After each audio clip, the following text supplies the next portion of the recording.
Good. Oh my god, it's a vampire. Good day, my lord. What is up, everybody? Down Melody here, back at y'all with another dadtastic episode of Daddy Simulator. Dream Daddy. Dad Dating Simulator. That's his name. Anyways, we are going this way. Cool. Okay. We're marching. We're marching in the direction of the game. Any game, really. In the distance, could it be? A big, burned-out neon sign hangs above a tiny dive bar. Jim and Kim's, huh? Oh my god, that's the name of my friend Jamie's parents. And also Jim is my uncle and Kim is my mom. Alright, it'll do. This game is scary related to... Is it coincidence? I think not. The bar is small and dimly lit. The crack of pool balls sound in the back as the patrons laugh and joke. A string of multicolored Christmas lights hover above the bartender. I can't tell if he's Jim or Kim or both. I pull up a seat at the bar. What'll it be? One beer, please. Sure thing, boss. The bartender slides me an ice-cold beer. I take a sip and enjoy the refreshing taste. Say, are you Jim or Kim? I'm Neil. Oh. I awkwardly turn my attention to the game, which is playing on one of the TVs on the wall. As luck would have it, my team of preference is not only playing, but is currently in the lead, which is always the good thing. The brightly colored mascot, which is some kind of animal, does cartwheels. I silently cheer on my favorite team, hoping that I don't get into any confrontational arguments with a fan of the opposing team. Several people in the bar are wearing distinctive colors of the team I dislike, although I believe from their demeanor that, like me, the passion for their team is all in good fun. A middle-aged woman holding a nearly... You are not a daddy. Get the fuck out of here, Debbie. Hey, sailor. Oh. Hello. Good to see a fresh meat in here. I'm Mary. Come here often. Oh no, actually I just moved to this part of town today. I'm Melbro, by the way. Are you watching the game? Yeah. My preferred team is in the lead. If they keep this up, they'll win the game with ease. Why do I feel like Danny wrote this? Oh, I love that team. Oh, and also, I love that game. I love someone who knows their way around balls. Do you have some? I mean, of course I know my way around balls. I was married to a man for an unspecified amount of time, and had a daughter with said man. How? I am not entirely sure, because that is also undisclosed to myself. Do you have balls, miss? I'm getting the impression that she's a little drunk. Buy a gal a drink? No, thank you. Maybe some other time? Suit yourself, sailor. Bye, bitch. Mary saunters off, setting her sights on the newest bar patron to enter. I happily watch the game over another beer. The game has gotten close in terms of points. A little too close than what I'm comfortable with. After a particularly skilled player scores a number of points for the other team, putting them in the lead, I hear an affirmative grunt from another man at the bar. Go team. It's the brooding man from the coffee spoon. He sits alone sipping whiskey and watching the game as well. Oh my god, it's Brian. Not actually Brian. Brian is buff ginger bear daddy. Enjoying the game? I am now that we're winning.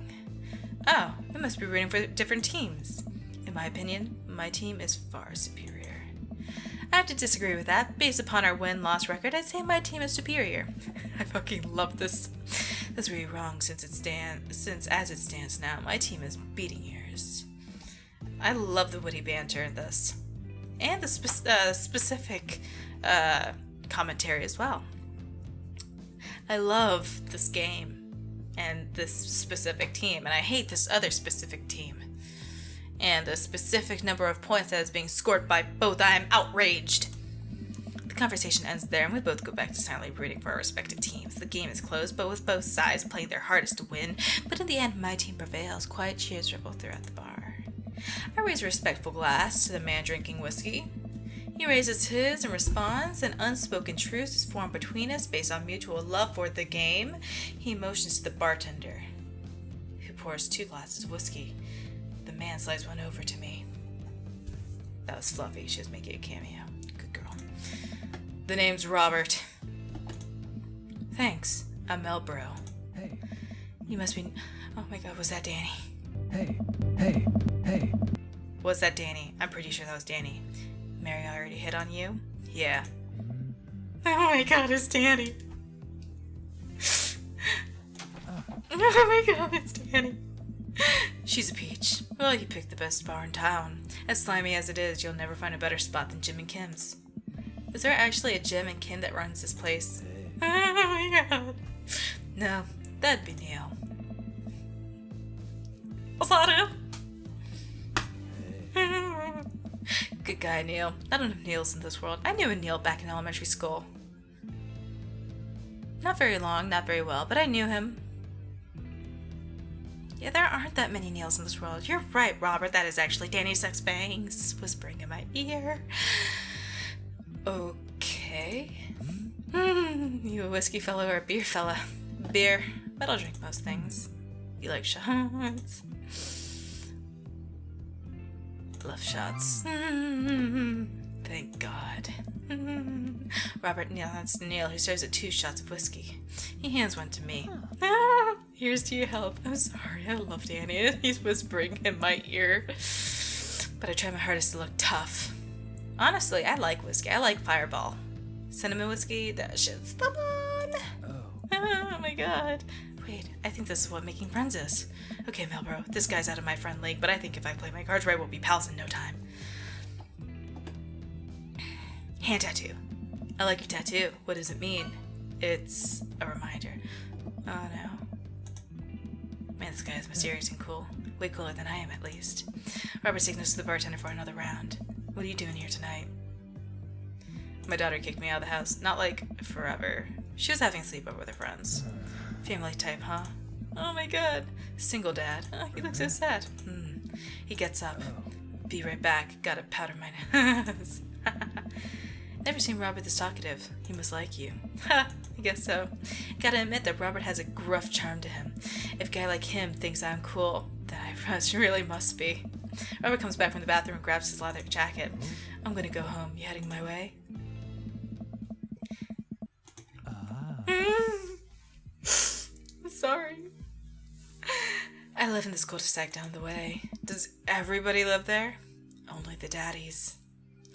It's a cold dad sack. Me too. We just finished unpacking today. Great place to be. Good neighbors. Well, some of them. Who's that? We get to Robert's house, which is just a few houses away from mine. We stop and he turns to me. I don't kiss and tell, Mel. Oh, shit. So are we doing this or what? What? You know. Do you want to come inside or not? A wave of realization was over me. I blush. Well, I don't see why not. This sounds smoother on my head. Let's do it. Oh my god. He smells so cute. Oh my god. Oh my god. Oh my god. Oh my god. He gets. Oh my god. Oh my god. He is. Oh my god. I don't normally do this. Do you want to stop? No. No. Good. Oh my god. You guys. Oh my god.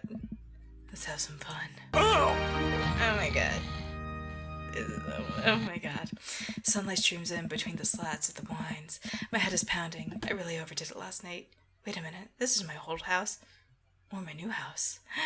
It's Robert's house. Oh, right. I look around for Robert, but find myself alone. Look at that smug son of a bitch. It's like that cat that's surrounded by knives. There's a clatter from the bathroom and the door opens. Robert is fully dressed and grabs his keys. That was fun. Yeah, it was. You should go. That's certainly not what I was expecting. Well, talk to you later? Sure, your clothes are over there. It's totally worth it. Sunlight is unbearably bright. I need to lie down. I start to make my way back to home when suddenly remember Amanda. Okay, something smells delicious. Bad dad. Oh my god. Amanda? Amanda runs out of the kitchen and looks slightly disappointed. Oh man, I was kind of hoping you got kidnapped and I was gonna have to come rescue you. No, I made a friend at the bar last night and ended up sleeping over at his place. Where are the Emmas? They left a little while ago. Why can't I meet these Emmas, damn it? Oh, guys have fun? Yeah, watched some movies, ate snacks, stole a car. You know, the usual sleepover stuff. You teens and your larceny. So, this breakfast is cooking. What's that all about? Well, there's hash browns and eggs and bacon. Can I? Yes, you can have some breakfast. Bless you, sweet child. I'm so fucking hungover. I can't tell my ass from a hole in the wall, honestly. My head throbs. So does my ass. Ugh, I gotta do something about this hangover. Amanda, your loving father might have overdone it last night. Oh, somebody's hungover. Father of the year, you wouldn't happen to have any aspirin or... I got just the thing. Hang on. Amanda runs to the fridge and pulls out a jar of pickles. Amanda? What? Yes. Drink this. The pickle juice? Yeah, it's what I eat once. I would assume someone would use. I would also assume that it works pretty well. Although I've never tried it before, and won't try it, obviously. Give her a stern yet resides side-eye. I eyed her suspiciously. I eyed the jar of pickles even more suspiciously. This better work. I down a sip of the tart juice. It's just like last night all over again. No, more than that. Way more than that. Again, just like last night. I mean, I assume. Watch it, you. I drink more pickle juice and help myself to the delicious breakfast that Amanda has graciously allowed me to partake in. After inhaling some hash browns and dunking several pieces of bacon and a bready egg yolk, I'm starting to feel a little better. Amanda grabs her backpack and keys. Well, I gotta get to class. Don't forget the meeting with Mr. Vega, okay? He said it was important. Love ya! I'll be there. Knock 'em dead, kiddo. Always do. I do her secret handshake and she's off. I get a little work done before I glance. What is my job? What is my job? Am I stay-at-home dad? Do I get... I don't even know. A little hungover? Okay. It's better to be early than late. Well, I arrive at Amanda's school and check in at the front desk. They gave me a bright orange visitor sticker and sent me on my way. I hope I walk past her like, classroom door. And I just stand there and be, Amanda! Hi! It's me! It's Daddy! Hi! I banged someone. I banged a stranger last night. He lives a couple doors down. It's a story. I feel pretty haggard after not brushing my teeth or showering, but hopefully nobody will notice. I may look like a hobo that's randomly staggered into high school, but that's fine. I check my watch and I'm relieved to see that I'm only 2 minutes late. Wait, was it room 103 or 108? I spot a youth standing at his locker and approach him for help. Excuse me, youth, do you know where Mr. Vega's classroom is? The youth turns around and looks me up and down with heavily lined eyes. Come on, kid, I'm late for a meeting. Mr. who? Mr. Vega. I don't know. Have you tried the exit? You little shit. Are you gonna help me or not? Fine. Up the stairs and to the left. Can't miss him. I headed up the stairs and walked around, unable to find Mr. Vega's classroom anywhere. After a couple minutes of searching, I head back downstairs. That punk youth set me on a wild goose chase. When I get back to where that low-rent Gerard Way is standing, fully ready to give him a piece of my mind, when suddenly a head pops out of the classroom next to his locker. Lucian, don't you have a third period to get to? And don't you have a period to have? Fine, Mr. Vega. Oh. Wow. Hello, sir. Nice bow tie. I'm now officially 10 minutes late. I glare at him as I walk away. We're not cool. You must be Melbro. This period's almost over. Would you mind waiting in the back? Mr. Vega leads me in, and I take a seat in one of the comically small students' desks in the back. I might get stuck in this. Oh. Alright, where were we? Now, who can tell me about the unreliability of the narrator and J.D. Salinger's Catcher in the Rye? Oh. Yes, Colin. Colin stands up and does this thing where he blows into the crook of his elbow and makes a fart noise. The whole class erupts in laughter. Alright, everybody. Very funny, Colin. Please sit down. You little shit. Oh. Now, Holden Caulfield is an unreliable narrator in the sense that the bell for the end of the period rings. All the students immediately get up and make a break for the door. Remember to do the reading and answer the responses to questions on the page 91 in the textbook. Nobody's listening. Oh. Or not, I guess. Mr. Baker turns around to me and sighs. Middle schoolers, right? don't you teach high schoolers? Both, you know, budget cuts. Right. Thanks so much for coming in. No problem, Mr. Vega. Oh. Please, call me Hugo. Oh my god. I don't know. I don't normally do these impromptu parent-teacher meetings, but as I'm sure you know, Amanda's a very bright student. I'm concerned about her recent behavior. What's going on? Amanda's never been the most engaged student, but I know she cares. Recently, though, she's been falling behind. She's not completing assignments and has been doing rather poorly on tests. I normally chalk this up to senioritis, but this is strange. I thought Amanda always shared everything with me. It hasn't even crossed my mind that something might be wrong. I just wanted to ask, is everything okay at home? We just moved. Well, we just moved recently, but it was only to the other side of town, and Amanda was more excited about it than I was. Oh. See if you could talk to her about it. I know she values you a great deal and would appreciate your guidance. If she keeps heading down this road...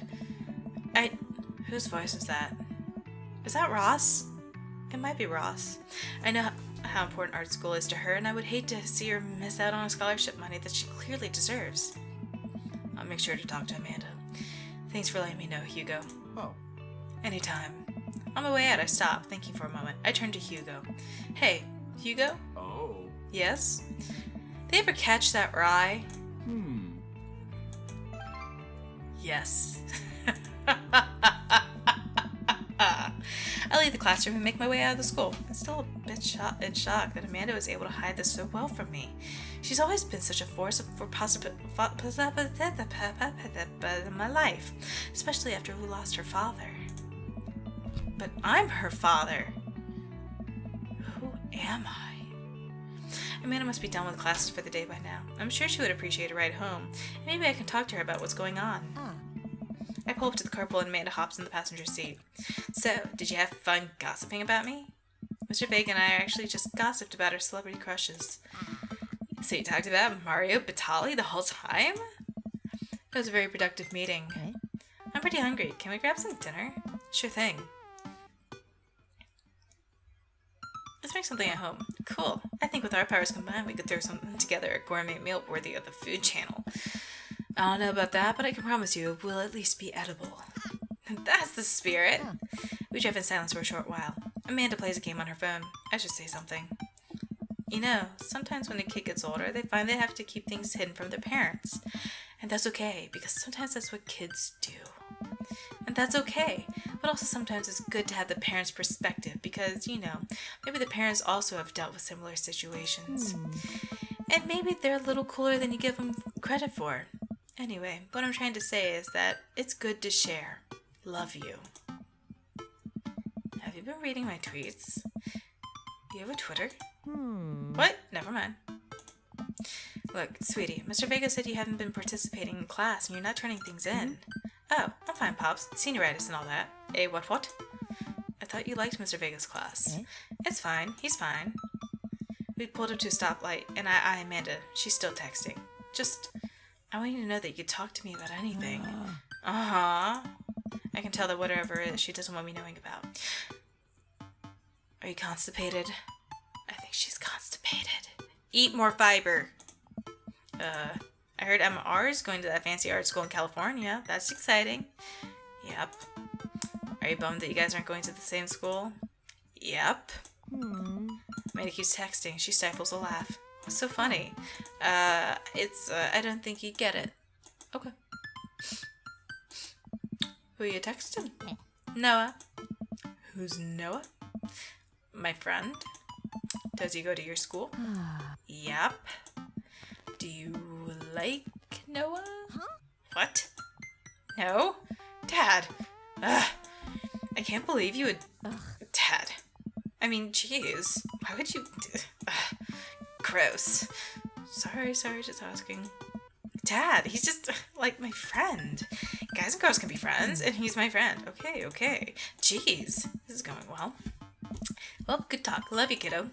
She leans forward and turns up the radio. I guess this conversation is over. Take care of your... Ugh.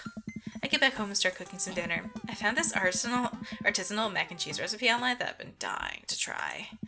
Artisanal? There's 2 ingredients in mac and cheese. There's mac and then cheese. You can switch it up and maybe do some shell mac and cheese, which honestly is, in my opinion, the best mac and cheese. Like, take some fucking shell Kraft mac and cheese, and when you mix it up, you like add some fucking like Mexican shredded cheese, like 4 cheese Mexican cheese. That shit's the fucking bomb. Add in some like cut up hot dogs, and you might be exploding the toilet the next few days, but it is primo. Dad, please try and enjoy the finer things in life. I think you, of all people, should be able to appreciate what one can do with cheese. Plus, it has bacon in it. Aren't we as a society collectively over bacon? I'm so over Nutella. God, so much fucking Nutella. Aww. Bacon never stopped being good. It just is a PR problem. Pretty roasted. We get to work on the recipe, Amanda measuring things out and handing them to me to dump in the bowl so I could be useful. We both worked up quite an appetite since the gross small food ravaged our digestive fat tracts. Amanda puts me on bacon duty, so I chop up a bunch and toss it in a pan to get it sizzling. The key to good mac and cheese is balance of texture and flavor pops. Not only are we going to want fullness of the cheese and bacon, but we're also going to counterbalance it with a crunchy mouthfeel of breadcrumbs. Mouthfeel? What's a mouthfeel? You know, when you eat stuff and the texture, listen, I've been watching a lot of the Food Channel, and I honestly don't know what it means. It just makes me feel more sophisticated to say. No, I get that. Every time I watch that channel, I just feel it in order. Hungry, jealous, insecure about my cooking ability, and then hungry again. And then mixture of all three. Then I cry into a bowl of ice cream that I got from the 7-Eleven while dipping a taquito in it and slurping on a Slurpee. Rinse and repeat for the rest of your life. Hello, darkness, my old friend. I like the mouthfeel of that sentence. Oh my god. Amanda, mouthfeel isn't just about food. It's also about words that are fun to say. Gregarious. Lenticular. Boisterous. Defenestrate. Lenticular. Cattywampus. Discombobulated. All of a sudden, the bacon burst into flames. I must not have been paying attention to how hot the pan was. Fire! Fire! Oh god, fire! I run around the kitchen looking for anything to put out the fire. Grab a cup of water, Amanda snatches it out of my hands. Nope. She puts it down and calmly grabs the lid from the pantry.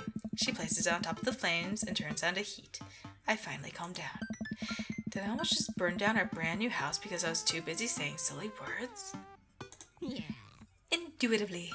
I like this girl. She's my daughter. Cool. Who wants takeout? Amanda and I order some Chinese food and eat it on the couch of our new living room. She flips on the TV. Oh, cool. Long Haul Ice Road Paranormal Ghost Truckers is on. Your favorite, right? Oh, hell yeah. They have to make it over the Canadian tundra before the ice road melts, but they're also hunting ghosts. Also, the trucks are haunted. This is an episode I've already seen, but it's one of the best. Callum and Flint Dogbone, the twin brother truck driving and ghost hunting duo, find themselves in the greatest peril yet. Oh no, the ghost done got control of the truck. I can't steer them on their damn rice roads. Let me use this EVP meter to try and communicate with the spirits.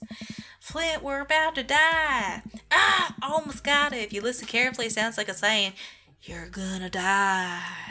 That's because we're about to die, you. This is art. The episode ends and Amanda excuses herself to go and start arguments on the internet. She is my daughter. I stay up a little longer, curious about the exploits of Callum and Flint Dogbone after their disastrous ice road accident. Afterward, I crawl into bed and get a good night's sleep, and no dick in my butt this time. Please drag behind you. Don't give him probable cause to pull you over. Morning, sleepyhead. 5 more minutes, Mom. You have never let me have 5 more minutes, so get it. Fine. We have cereal for breakfast and spend the morning putting together furniture. Amanda's much better at interpreting the tiny manuals. We're about to put together a few shelves and one desk, but I'm pretty sure it was supposed to be a bookcase. So, you excited for the cookout today? Excited to beef up my grilling skills? I'll see this as a learning opportunity. If I could sneak out some hot grill tips, I think we could consider it a success. Don't you want to meet some of the people in the neighborhood? I'll probably end up standing comfortably in the corner with a plate of food and hope that nobody talks to me. Oh. Dad, you're a beautiful work in progress. We will get that butterfly to emerge from the cocoon. The social butterfly. Well, we better start getting ready. We definitely don't want to be late. Hey. What? No, we had to be fashionably late. Who steps to a cookout on time? Me. You know what? We're going early. Just because you said that. I head out the door and Amanda reluctantly follows.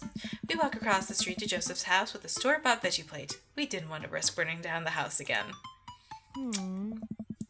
I guess we're not as early as we thought. Joseph's backyard is already packed with people and the smell of hot dogs wafts through the air. Small children run up through a sprinkler and adults chat in small clusters. I set our veggie plate down on a table next to 2 other veggie plates. Huh. Hey, there's Joseph. I wave to get his attention. The moment he sees us, he jogs over, arms open wide. Oh my god. Welcome. I'm so glad you 2 are here.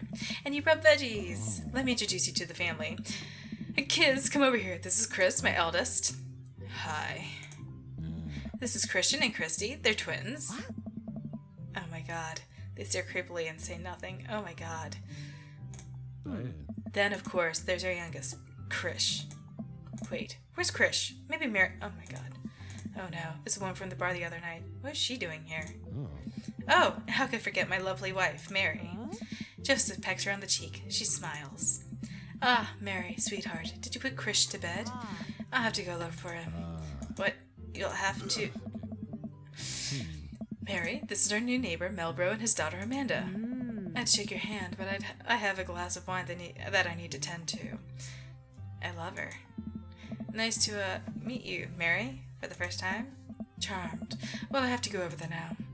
Mary leaves. Oh god, this is so awkward. I wonder if Joseph knows. I wonder if Mary knows that Joseph knows. I wonder if Joseph knows that Mary knows that I know. It takes all of my energy not to run away from the barbecue and start fresh in a new city.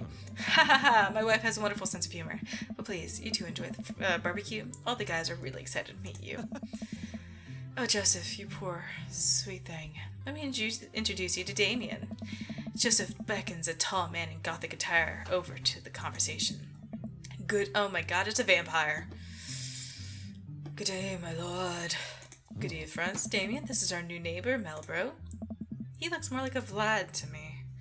Ah, so lovely to meet you. Damien shakes my hand and then bows.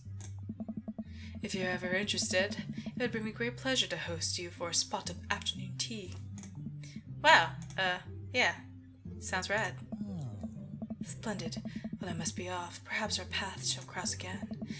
Damn, what a classy dude. Amanda and I mill around and try some of the food spread out on the table. I pick at some deviled eggs. Amanda grabs a small paper plate and immediately begins to piling it with the baked goods. Ugh, I don't want to have to make friends. Come on, Dad. Who are you going to party with when I go off to school? But I want to have to do pleasantries. Dad, they're going to talk about the weather. Go do it. Make a friend. How could I possibly abandon my only child at a social function? That's bad parenting. This plate of cookies is my new dad. Bye. Amanda, how could you? Cookies are not better than Daddy. Daddy is better than Daddy. There are plenty of dads here that are much better than cookies. And me. Go pick one of those dads. Maybe Matt. Stay away from Robert.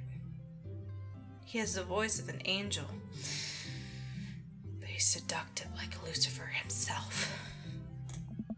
Amanda shoves me into the center of the yard. Well, here goes nothing. I look around the party and I'm surprised to see some familiar faces. Isn't that the barista from the Coffee Spoon? Oh dang, Robert's here? Sup, bruh? Didn't that guy throw a frisbee at my head? The mysterious goth guy. Isn't that Amanda's teacher? Asada. Oh my god, the baby. All of a sudden, all these people live in our cul-de-sac? That can't be right. I better investigate. Fuck people, eat burgers. Robert and Brian? I like Brian and Robert, but I also like Matt and Craig. There are decisions that shouldn't be made in life. There's burgers. I'll talk to Robert and Brian. What's that, it's? determined not to be weird about what happened that night. I hope Robert feels the same. Hey, guys. Ha ha! How the heck are you? Settling into the neighborhood all right? Oh, you betcha. Got the living room in order at least. That's great to hear. I've been doing living room work as well. Finally got the 50 in there. The game looks great in high def. Oh boy. Milbrew, have you met Robert yet? Yes, I believe we met briefly. Hey. Robert takes a long sip of whiskey. Robert robotically extends a hand. I shake it as he stares unblinkingly into my eyes. Oh god, what does it mean? How's it going? It's good. Robert focuses on the whiskey he's holding. Takes a long sip. Great. Looks like my friends becoming friends. Us dads gotta stick together, you know? Us dads? Robert has a kid? Oh, I didn't know you had kids. He continues to stare at me. Jesus, does this guy ever blink? Yup. Cool. That's cool. We stay in incredibly uncomfortable silence for several minutes until... We gotta get off this haunted track. Oh no, the ghost locked the doors. Oh my god, they're adorable. Quick, hit the emergency escape button.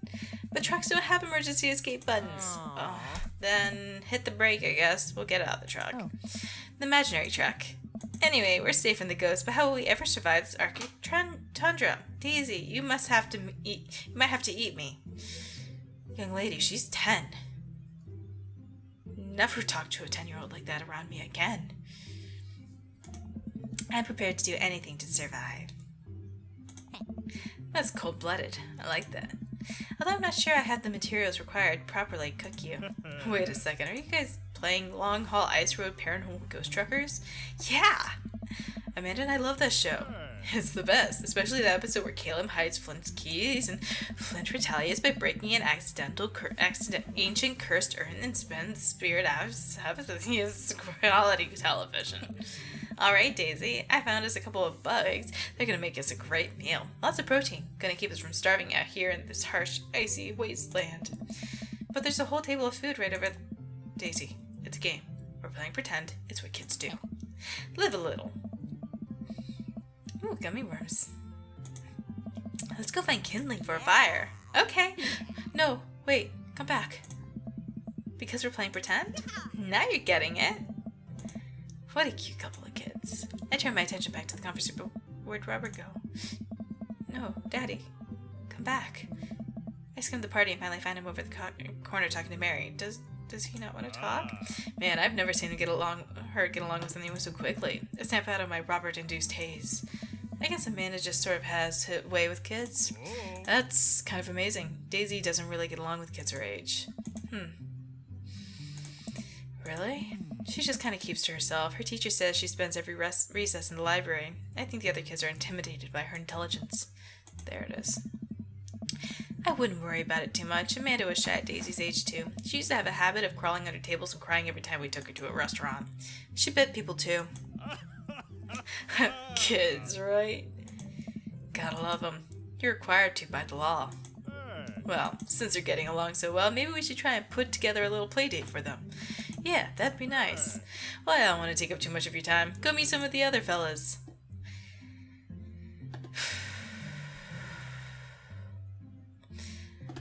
I'm tired, and it's hot. Let's continue this in the next episode. We'll talk to Matt, Hugo, and Crag later. But thank you guys so much for watching, and until next time, stay frosty fresh. Bye-bye!